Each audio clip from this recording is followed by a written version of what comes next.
Hello everyone, आप सभी का स्वागत है हमारे इस चैनल पे। मेरा नाम है राहुल शर्मा और आज हम क्वांटम मैकेनिक्स की एक नई लेक्चर सीरीज स्टार्ट करने वाले हैं। तो आज का जो हमारा लेक्चर रहेगा वो एज ए इंट्रोडक्शन लेक्चर रहेगा, जिसमें हम क्वांटम थ्योरी का जो ओरिजिन है उसके बारे में बात करेंगे। अब देखिए, ओरिजिन ऑफ क्वांटम थ्योरी या ओरिजिन ऑफ क्वांटम मैकेनिक्स को पढ़ने का मतलब है कि हमको यह जानना होगा कि फेलियर ऑफ क्लासिकल मैकेनिक्स या फेलियर ऑफ क्लासिकल फिजिक्स क्या होंगे। और फेलियर ऑफ क्लासिकल फिजिक्स या फेलियर ऑफ क्लासिकल मैकेनिक्स को समझने के लिए हमको हिस्ट्री में थोड़ा सा पीछे जाना पड़ेगा। कितना पीछे? पीछे इतना कि हमको यह देखना होगा कि आखिर ओरिजिन ऑफ फिजिक्स क्या था। ठीक है, यानी फिजिक्स है उसका उद्भव कैसे हुआ, तो वो हम पढ़ेंगे। शॉर्ट एंड सिंपल हम पढ़ने वाले हैं ताकि हमको जो मेन हमारा जो इंपॉर्टेंट कॉन्सेप्ट है ओरिजिन ऑफ क्वांटम मैकेनिक्स वो हमको अच्छे से समझ में आ जाए। ठीक है, तो देखिए हमको क्वांटम मैकेनिक्स क्या करना है का लेक्चर सीरीज है और ये रहेगा इंट्रोडक्शन लेक्चर। इंट्रोडक्शन, ठीक है, इंट्रोडक्शन। अब देखिए हमको क्या करना है, ओरिजिन ऑफ क्वांटम थ्योरी पढ़ना है। Origin of quantum theory, origin of quantum theory, origin of quantum theory हमको क्या करना है, पढ़ना है। ओरिजिन ऑफ क्वांटम थ्योरी पढ़ने का मतलब क्या है कि हमको क्या समझना होगा, हमको समझना होगा failure of classical mechanics, failure of classical mechanics, यानी क्लासिकल मैकेनिक्स का जो फेलियर है वो हमको समझना पड़ेगा। ठीक है, तो इसके लिए हमने बात की कि हमको ओरिजिन ऑफ फिजिक्स को थोड़ा सा जानना होगा। ओरिजिन ऑफ फिजिक्स,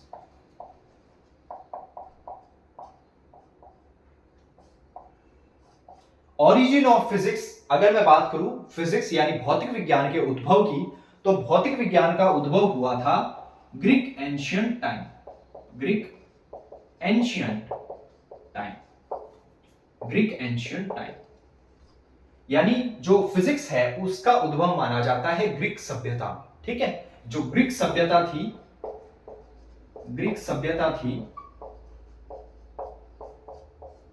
ग्रीक सभ्यता से इसका ओरिजिन यानी इसका उद्भव माना जाता है। ठीक है, तो ग्रीक जो सभ्यता थी, ग्रीक जो वर्ल्ड था, ग्रीक एंशियंट टाइम था, उस वक्त कुछ फिलोसोफर हुए यानी दार्शनिक हुए जिन्होंने फिजिक्स का क्या किया, उद्भव किया। ठीक है, अब देखिए ग्रीक एंशियंट टाइम में क्या हुआ, इसका ओरिजिन माना गया। ठीक है, और जो फिजिक्स वर्ड है वो बना है ग्रीक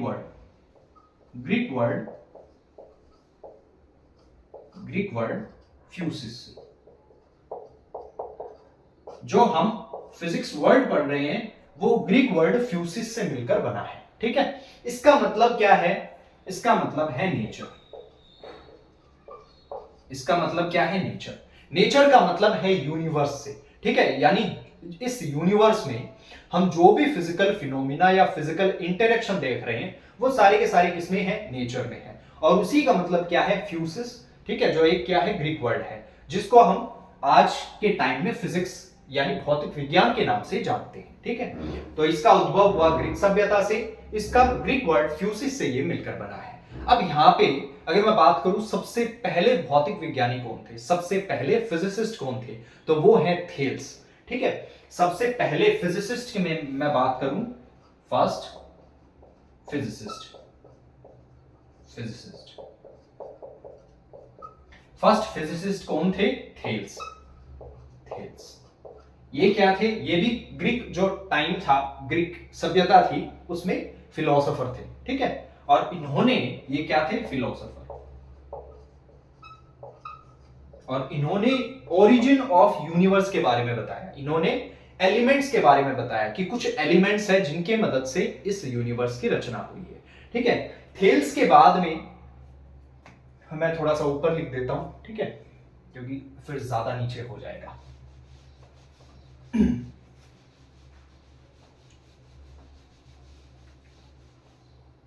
थेल्स के बाद में जो अगले हमारे फिलोसोफर हैं, इस बीच बहुत सारे फिलोसोफर हुए, फिलोसोफर साइंटिस्ट हुए, लेकिन जो इंपॉर्टेंट, जो मेन फिलोसोफर या साइंटिस्ट हैं जिनकी मदद से आज हम फिजिक्स पढ़ पा रहे हैं, उनकी बात हम कर रहे हैं, ठीक है, जिनका इंपॉर्टेंट कंट्रीब्यूशन था फिजिक्स में, ठीक है।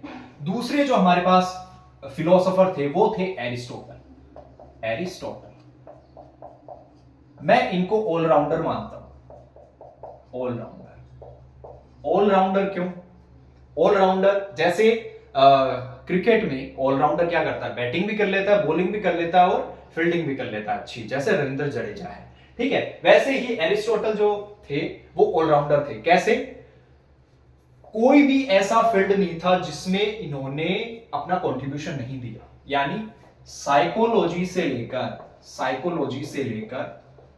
मेटाफिजिक्स तक, ठीक है, मेटाफिजिक्स तक, हिस्ट्री से इकोनॉमिक्स से लेकर पॉलिटिक्स तक, ठीक है, म्यूजिक से लेकर, मतलब सारा कुछ म्यूजिक के बारे में भी इन्होंने बताया, ठीक है। यानी कोई भी ऐसा सब्जेक्ट, कोई भी ऐसा फील्ड इन्होंने छोड़ा नहीं जिसमें इन्होंने अपना कंट्रीब्यूशन नहीं दिया। फिजिक्स के ऊपर तो हम एरिस्टोटेलियन फिजिक्स पढ़ते हैं, एरिस्टोटेलियन फिजिक्स मतलब इनके खुद के अपने नाम से एक फिजिक्स इन्होंने प्रकाशित की, एक तरीके से खुद के नाम से फिजिक्स है, ठीक है, एरिस्टोटेलियन फिजिक्स के नाम से, ठीक है। तो देख सकते हो आप, हर एक फील्ड में इन्होंने अपना इंपॉर्टेंट कंट्रीब्यूशन दिया, ठीक है। तो एरिस्टोटल है वो बहुत फेमस और एक तरीके से बहुत काम किया है इन्होंने हर एक फील्ड में, ठीक है। तो सबसे पहले थे थेल्स, फिर एरिस्टोटल, थर्ड थे आर्किमिडीज, जो एक बहुत बड़े फिलोसोफर और मैथमेटिशियन थे, ठीक है, जिनका हम लॉ ऑफ ब्यूएंसी यानी उत्प्लावकता का सिद्धांत है वो हम पढ़ते हैं, ठीक है। वो किसका था? आर्किमिडीज का सिद्धांत था, ठीक है। यानी इसके बाद में फिर हुए, थर्ड कौन थे? यहाँ पे लिख दूं मैं, थर्ड थे आर्किमिडीज,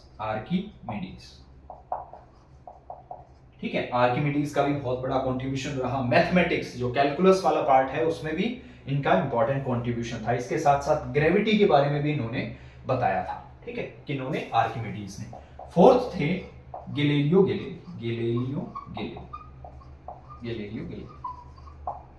अब यहां पे जो फिजिक्स है उसकी दो ब्रांच पढ़ने को आती है।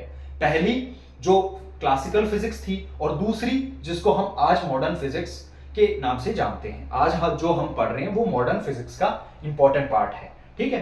तो गैलीलियो गैलीली है, उनके बाद में गैलीलियो गैलीली ने इंपॉर्टेंट सारे के सारे प्रैक्टिकली फिनोमिना बताए, ठीक है, फिजिक्स से रिलेटेड। तो गैलीलियो गैलीली के बाद से जो फिजिक्स पढ़ी गई उसको क्लासिकल फिजिक्स, क्लासिकल मैकेनिक्स बोला गया, जिसमें गैलीलियो गैलीली और आइजैक न्यूटन, मैक्सवेल, इन सब का बहुत बड़ा कंट्रीब्यूशन था, ठीक है।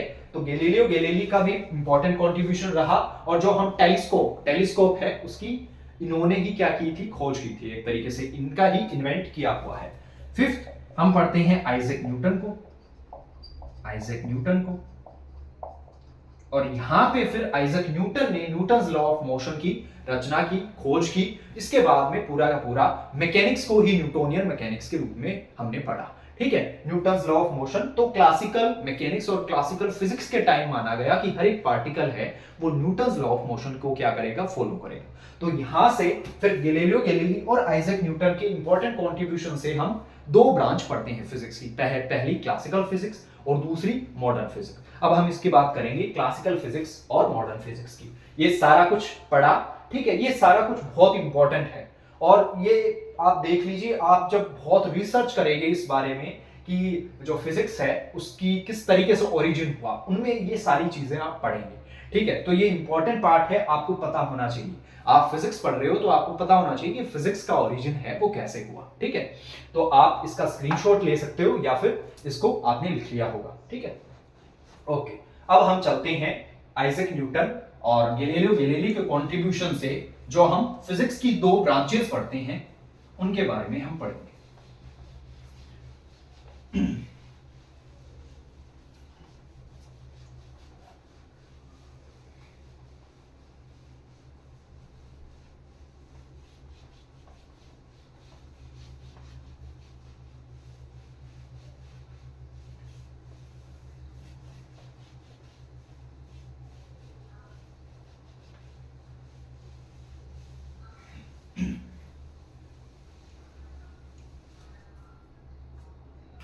तो देखिए हम क्या पढ़ते हैं,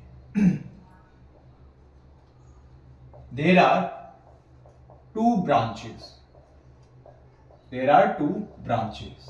ठीक है, पहली जो ब्रांच है उसको हमने नाम दिया classical physics, classical physics, classical physics. और दूसरी जो फिजिक्स थी वो थी मॉडर्न फिजिक्स, मॉडर्न फिजिक्स। ठीक है, पहली थी क्लासिकल फिजिक्स, दूसरी थी मॉडर्न फिजिक्स। अब क्लासिकल फिजिक्स वो थी जिसमें Galileo Galilei, Isaac Newton, Maxwell, इनका कंट्रीब्यूशन था। ठीक है, तो क्लासिकल फिजिक्स है वो मेनली मैक्रो लेवल का, मैक्रो लेवल जो पार्टिकल्स थे इनके बारे में बताया गया, इनसे रिलेटेड फिनोमिना थे, इनसे रिलेटेड कॉन्सेप्ट थे। ठीक है, मॉडर्न फिजिक्स में माइक्रो लेवल क्या था, पार्टिकल्स थे, इनके बारे में बताया गया।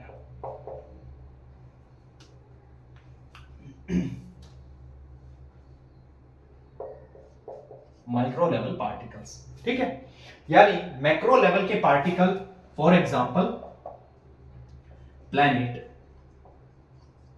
Vehicles, projectile. ठीक है, और and big size particle, big size particle. अगर मैं बात करूं यहां पे, तो यहां पे हमने एटम, मॉलिक्यूल,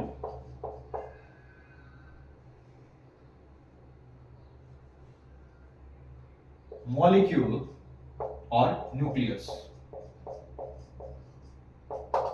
के लेवल के ऊपर हमने क्या पढ़ा, मॉडर्न फिजिक्स में पढ़ा। अब एटम मॉलिक्यूल और न्यूक्लियस का मतलब है, यहां पे हमने जो स्टडी की वो की पार्टिकल कितने छोटे, एंगस्ट्रॉम और फर्मी लेवल के जो पार्टिकल हैं उनकी स्टडी यहां पे की गई।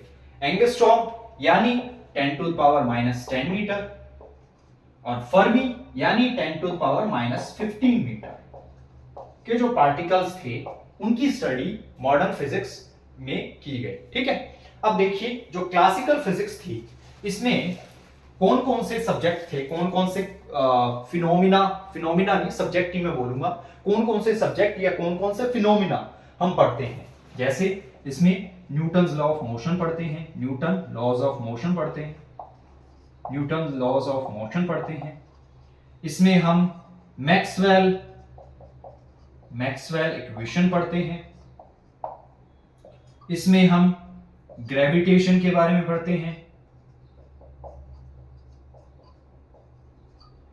इसमें हम हीट एंड थर्मो के बारे में पढ़ते हैं, हीट एंड थर्मो। ठीक है, हीट एंड थर्मो, बिल्कुल। और मैकेनिक्स, और हम किसके बारे में पढ़ते हैं, मैकेनिक्स के बारे में।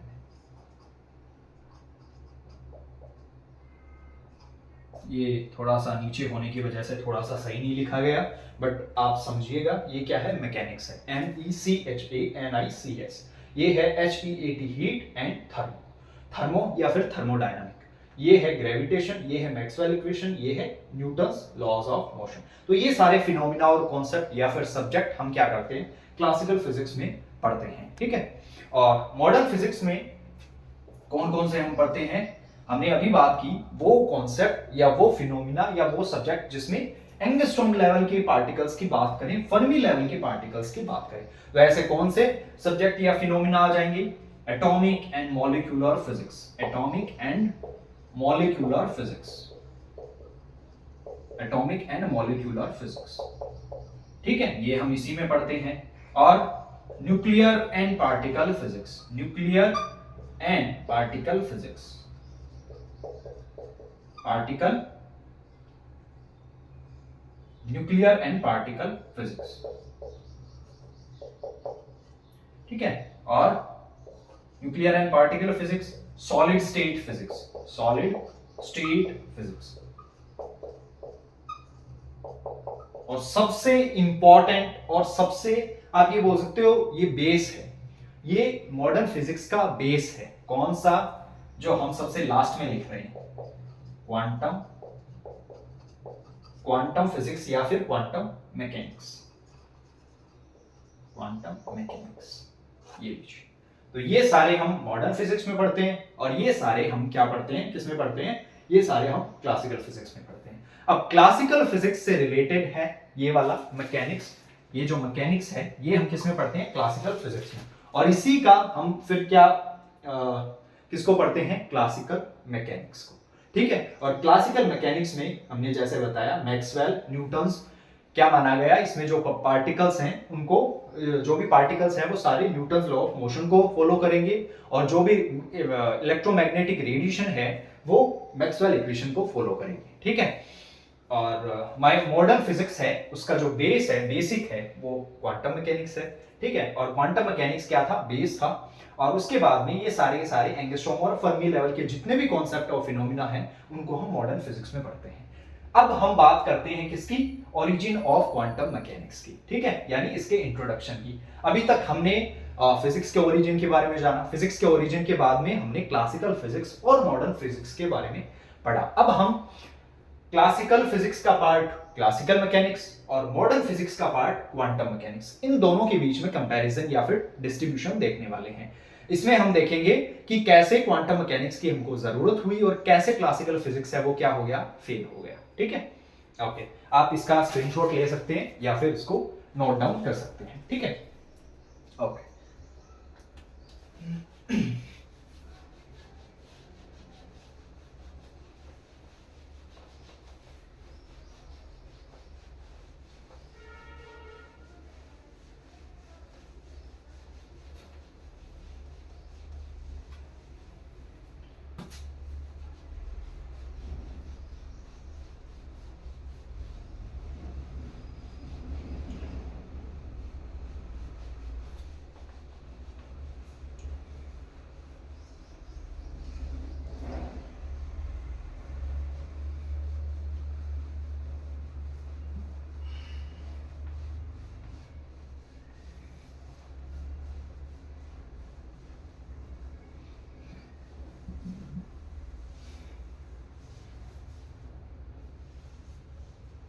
ये लीजिए।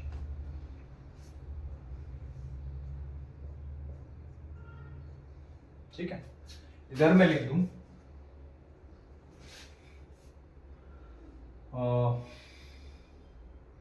थोड़ा सा इसको इधर बनाना पड़ेगा।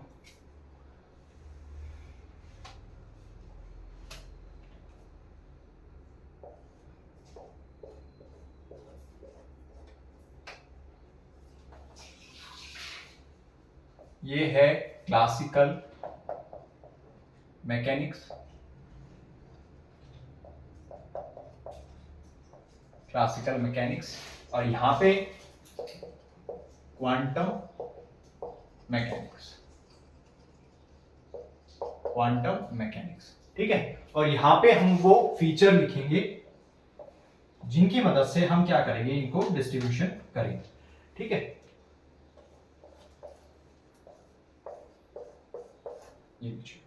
तो यहां पे क्या आ जाएंगे? फीचर, फीचर, ये। ठीक है। तो देखिए सबसे पहला जो फीचर है, सबसे पहला जो पॉइंट है वो है स्केल। फर्स्ट पॉइंट है स्केल। अब क्लासिकल मैकेनिक्स और क्वांटम मैकेनिक्स में स्केल क्या रहने वाला है? क्लासिकल मैकेनिक्स में हम पढ़ते हैं मैक्रो लेवल, मैक्रो लेवल या मैक्रोस्कोपिक लेवल, ऐसे लिख सकता हूं, macroscopic level, macroscopic, macroscopic level. और क्वांटम मैकेनिक्स में हम पढ़ते हैं microscopic level, microscopic level, microscopic level. और अभी मैंने बताया कि क्लासिकल मैकेनिक्स यानी मैक्रोस्कोपिक लेवल के कौन कौन से पार्टिकल्स होंगे। एग्जांपल हमने देखा, प्लैनेट्स हुए, प्रोजेक्टाइल्स हुए, व्हीकल्स हुए, बिग साइज पार्टिकल्स हुए, ये सारे आ जाएंगे मैक्रोस्कोपिक। माइक्रोस्कोपिक में आ जाएंगे एटॉमिक और जो न्यूक्लियस वगैरह हैं वो सारे आ जाएंगे इसमें। ठीक है, एंगस्ट्रॉम और फर्मी लेवल के। आगे है सेकंड पॉइंट, सेकंड पॉइंट हम देखते हैं इसमें लॉज, यानी कौन से लॉज हैं जो क्लासिकल मैकेनिक्स में पार्टिकल के द्वारा फॉलो किए जाते हैं और कौन से लॉज हैं जो क्वांटम मैकेनिक्स में पार्टिकल्स के द्वारा फॉलो किए जाते हैं। तो इसमें तो होगा Newton's law of motion, Newton laws of motion, ठीक है, और मैक्सवेल इक्वेशंस, यानी इसमें जो भी पार्टिकल्स है वो न्यूटन लॉ ऑफ मोशन और मैक्सवेल इक्वेशन को क्या करेंगे, फॉलो करेंगे, ठीक है। पार्टिकल ये वाला काम करेंगे और इलेक्ट्रोमैग्नेटिक रेडिएशन मैक्सवेल इक्वेशन को फॉलो करेगी। अगर मैं बात करूं क्वांटम मैकेनिक्स में, तो क्वांटम मैकेनिक्स में कोई भी पार्टिकल्स हैं, सबसे पहले तो इसमें ड्युअलिटी पढ़ते हैं, यानी कोई पार्टिकल है वो पार्टिकल और वेव दोनों की तरह क्या करेगा, बिहेव करेगा, ठीक है। तो इसमें हम जो लॉज पढ़ते हैं वो पढ़ते हैं श्रोडिंगर इक्वेशन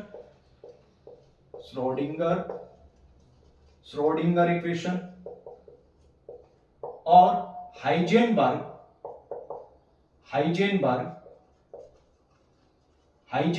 अनसर्टेनिटी,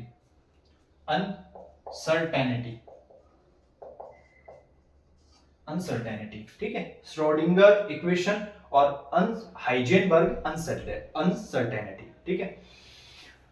ओके, तो यहां पे कोई पार्टिकल्स है वो श्रोडिंगर इक्वेशन को फॉलो करेगा, जिसकी मदद से हम क्या करेंगे, उसके लिए वेव फंक्शन क्या करेंगे, डिफाइन करेंगे। और हाइजेनबर्ग अनसर्टेनिटी है वो हम पढ़ते हैं क्वांटम मैकेनिक्स में, ठीक है। तीसरा जो हमारा पॉइंट आ जाएगा वो आ जाएगा नेचर ऑफ पार्टिकल्स।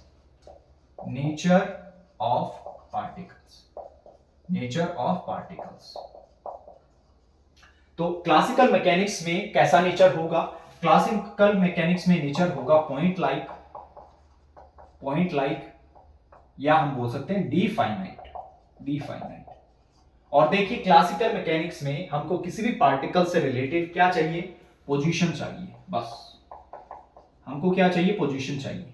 अगर हमारे पास पोजीशन है तो पोजीशन से हम फिर वेलोसिटी, एक्सेलरेशन, फोर्स सारा कुछ निकाल सकते हैं। तो इसमें इंपॉर्टेंट क्या है, उस पार्टिकल की पोजीशन हमको पता होनी चाहिए। जहां पे क्वांटम मैकेनिक्स में हमारे पास क्या होना चाहिए, उससे रिलेटेड वेव फंक्शन होना चाहिए, ठीक है। तो हम nature of particles quantum mechanics में कैसा रहता है, डुअलिटी, यानी वेव और पार्टिकल दोनों तरीके से, ठीक है। डुअलिटी का मतलब है यहाँ पे जो नेचर है वो कैसा होगा, वेव जैसा भी होगा और पार्टिकल जैसा भी होगा, ठीक है। और डुअलिटी हम किसके मदद से पढ़ते हैं, डी ब्रोगली हाइपोथेसिस की मदद से, जहां पे एक फॉर्मूला आता है हमारे पास, क्या आता है formula, P is equal to h upon lambda, ठीक है। जहां पे P यानी मोमेंटम तो बताता है पार्टिकल नेचर को, और जो लैम्डा है वो बताता है, यानी लैम्डा क्या है, वेवलेंथ, ये बताता है वेव नेचर को, ठीक है।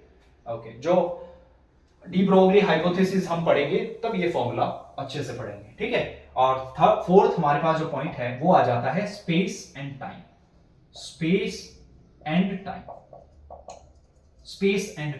अगर मैं क्लासिकल मैकेनिक्स की बात करूं तो इसमें स्पेस एंड टाइम को क्या माना गया, एब्सोल्यूट माना गया, किसके द्वारा, आइजैक न्यूटन के द्वारा, एब्सोल्यूट स्पेस एंड टाइम, ठीक है।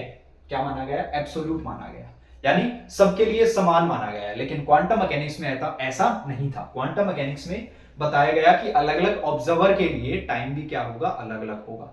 यानी यहां पे हमने जो टाइम स्पेस एंड टाइम माना वो डायनेमिक और रिलेटिव माना, क्योंकि क्वांटम मैकेनिक्स में ही हम क्या पढ़ते हैं, यानी मॉडर्न फिजिक्स का ही पार्ट है रिलेटिविटी, है ना। अल्बर्ट आइंस्टीन ने जो दी थी जनरल थ्योरी ऑफ रिलेटिविटी और स्पेशल थ्योरी ऑफ रिलेटिविटी, वो हम इसी में पढ़ते हैं, क्वांटम यानी मॉडर्न फिजिक्स के पार्ट में। तो यहाँ पे फिर हमारे पास क्या आ जाती है, यहाँ पे हम इसको एब्सोल्यूट नहीं मानकर मॉडर्न फिजिक्स में इसको डायनेमिक या फिर रिलेटिव माना जाता है, ठीक है। तो जो स्पेस और टाइम है वो माना जाता है डायनेमिक या फिर रिलेटिव, ठीक है, रिलेटिव माना जाता है। ओके, ये मॉडर्न फिजिक्स के साथ साथ क्वांटम मैकेनिक्स में भी क्या होगा, इंक्लूड होगा, ठीक है। आगे देखिए, नेक्स्ट हमारे पास जो पॉइंट रहेगा वो रहेगा ऑब्जर्वेशन। इन पॉइंट के थ्रू हम पूरा अच्छे से समझ लेंगे कि आखिर इसमें क्या क्या कमियां थी, जो हमने फिर क्वांटम मैकेनिक्स में इन कमियों को दूर किया और कुछ अपडेट किया हमने, ठीक है। इसमें ऑब्जर्वेशन, फिफ्थ पॉइंट है ऑब्जर्वेशन। अगर मैं ऑब्जर्वेशन की बात करूं तो क्लासिकल मैकेनिक्स में ऑब्जर्वेशन कैसा था, फुल्ली डिटर्मिनिस्टिक, ठीक है, फुल्ली डिटर्मिनिस्टिक, डिटर्मिनिस्टिक, डिटर्मिनिस्टिक। और अगर मैं बात करूं क्वांटम मैकेनिक्स की, तो इसमें ऑब्जर्वेशन था probabilistic, probabilistic, probabilistic, probabilistic, B A होगा ये क्या है, B A P R O B A B I L I S T I C, ठीक है। अब देखिए इसका मतलब है क्या, कोई भी पार्टिकल है उसके ऑब्जर्वेशन करने के लिए क्लासिकल फिजिक्स में उसकी ऑब्जर्वेशन किस तरीके से की गई कि फुल्ली डिटर्मिनिस्टिक, यानी किसी भी पार्टिकल की पूरी तरीके से व्याख्या की गई, इसका फुल्ली एक्सप्लेनेशन दिया गया, फुल्ली डिफाइन उसको किया गया, ठीक है। और अगर मैं क्वांटम मैकेनिक्स की बात करूं तो क्वांटम मैकेनिक्स में हर एक टॉपिक, यानी हम क्वांटम, एटॉमिक और न्यूक्लियस, जो एंगस्ट्रॉम और फर्मी लेवल है वहां तक का पढ़ते हैं, माइक्रोस्कोपिक लेवल तक का पढ़ते हैं, तो वहां पे हम फुल्ली डिटर्मिनिस्टिक न होकर ऑब्जर्वेशन प्रोबेबिलिस्टिक रहती है। जैसे अगर मैं आपको पूछूं कोई भी हमारे पास क्या है, एटम है, उसमें जो इलेक्ट्रॉन है वो कौन से ऑर्बिट में, कौन सी कक्षा में होगा, है ना, तो आप क्या फिक्स ये बता सकते हो कि ये इसी ही कक्षा में होगा, क्योंकि हमने अंदर जाकर देखा तो है नहीं एटम को, ठीक है, इतने छोटे हैं वो, ठीक है। तो हम उसकी प्रोबेबिलिस्टिक एक तरीके से गणना करेंगे, उसका जो ऑब्जर्वेशन होगा वो प्रोबेबिलिस्टिक होगा, प्रायिकता होगी कि इसमें होने की संभावना है या इसमें इस ऑर्बिट में हो सकता है, ये हम बताते हैं क्वांटम मैकेनिक्स में। ओके, तो ऑब्जर्वेशन इसका कैसा रहेगा, प्रोबेबिलिस्टिक, और इसका रहेगा फुल्ली डिटर्मिनिस्टिक। नेक्स्ट जो हमारे पास सिक्स्थ पॉइंट है वो क्या होगा, एनर्जी। देखिए स्केल हमने ले लिया, लॉज ले लिए, नेचर ऑफ पार्टिकल्स हो गया, स्पेस एंड टाइम हो गया, ऑब्जर्वेशन हो गई, आगे है एनर्जी, आगे है एनर्जी, आगे है एनर्जी। तो देखिए अगर मैं बात करूं एनर्जी की, तो क्लासिकल मैकेनिक्स में एनर्जी कैसी थी, एनर्जी का डिस्ट्रीब्यूशन कैसा था, कॉन्टिन्यूअस, यानी इसमें जो एनर्जी का डिस्ट्रीब्यूशन है वो कैसा माना गया है, सतत माना गया है। लेकिन क्वांटम मैकेनिक्स में ऐसा नहीं माना गया, यहां पे बताया गया कि एनर्जी का डिस्ट्रीब्यूशन कैसा होगा, क्वांटाइज्ड होगा, ठीक है, कैसा होगा, क्वांटाइज्ड होगा, या फिर डिस्क्रीट बोल सकते हो आप, ठीक है। तो इसमें कैसा होगा, डिस्क्रीट, डिस्क्रीट या फिर क्वांटाइज्ड, क्वांटाइज्ड, ये लीजिए, ठीक है। तो ये सारे के सारे क्या थे, वो इंपॉर्टेंट फिनोमिना थे जिनकी मदद से हमने क्लासिकल मैकेनिक्स और क्वांटम मैकेनिक्स को क्या किया, कंपैरिजन किया, ठीक है। एक तरीके से ये बोल सकते हो कि मैक्रोस्कोपिक लेवल के ऊपर ठीक है, ये सारी चीजें बढ़िया हैं, लेकिन अगर हम बात करें इनको और डीपली समझने के लिए, कोई भी पार्टिकल है उसको ऊपर से समझने के साथ साथ उसकी जो इनर स्ट्रक्चर है वो समझने के लिए हमको मॉडर्न फिजिक्स या फिर क्वांटम मैकेनिक्स की क्या पड़ी, जरूरत पड़ी, ठीक है। ओके, तो ये हमारे पास क्या है, सारे के सारे पॉइंट हैं। अब सबसे इंपॉर्टेंट बात थी कि क्लासिकल फिजिक्स है, क्लासिकल मैकेनिक्स है, वो मैक्रोस्कोपिक लेवल के पार्टिकल की क्या करती है, व्याख्या करती है। अब यहाँ पे कुछ ऐसे फिनोमिना थे जैसे ब्लैक बॉडी रेडिएशन, जैसे कॉम्पटन इफेक्ट, जैसे फोटो इलेक्ट्रिक इफेक्ट, ठीक है, ये कुछ ऐसे फिनोमिना थे जिनकी क्लासिकल मैकेनिक्स के द्वारा उनको डिफाइन नहीं किया जा सका, ठीक है, वो पूरी तरीके से यहाँ पे इनको डिफाइन नहीं किया जा सका, और यहाँ पे क्लासिकल मैकेनिक्स क्या हो गई, फेल हो गई।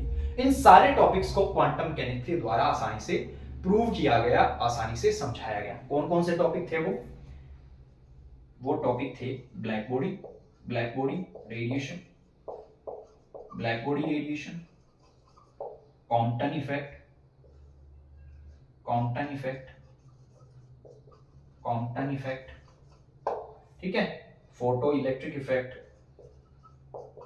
Photo electric effect, photo electric effect. इसके साथ साथ एटॉमिक स्टेबिलिटी की मैं बात करूं, एटॉमिक स्पेक्ट्रम की मैं बात करूं, तो वो भी न्यूक्लियर जो क्लासिकल मैकेनिक्स है उसके द्वारा प्रूव या फिर डिफाइन नहीं किया जा सका, वो भी क्वांटम मैकेनिक्स के द्वारा डिफाइन किया जा सकता है। क्या, एटॉमिक स्पेक्ट्रम, एटॉमिक स्टेबिलिटी, ये सारे के सारे, ठीक है, यानी एटॉमिक और न्यूक्लियस जो भी लेवल के फिनोमिना या जो कॉन्सेप्ट है वो सारे क्वांटम मैकेनिक्स के द्वारा प्रूव किए गए, ठीक है। ओके,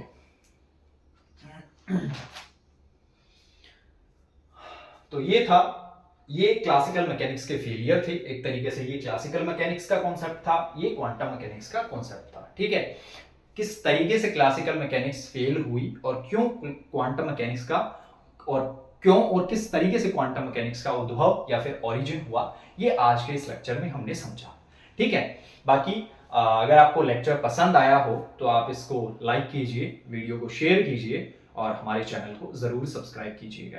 बाकी ये हमारे पास आज इंट्रोडक्शन लेक्चर था। इसका जो नेक्स्ट लेक्चर है वो हम क्या करने वाले हैं, जैसे ब्लैक बॉडी रेडिएशन है वो हमारे पास नेक्स्ट लेक्चर होगा, और इसमें हम बीएससी लेवल की जो बेसिक से लेकर एडवांस लेवल तक के जितने भी टॉपिक्स हैं वो सारे हम इस लेक्चर सीरीज में डिस्कस करने वाले हैं। कुछ एमएससी वाले भी टॉपिक रहेंगे और बीएससी से हम क्या करेंगे, स्टार्ट करेंगे, मतलब जीरो से एडवांस तक जाएंगे। ठीक है, तो आज के इस लेक्चर में इतना ही। बाकी हम मिलते हैं एक नए लेक्चर के साथ, तब तक के लिए धन्यवाद।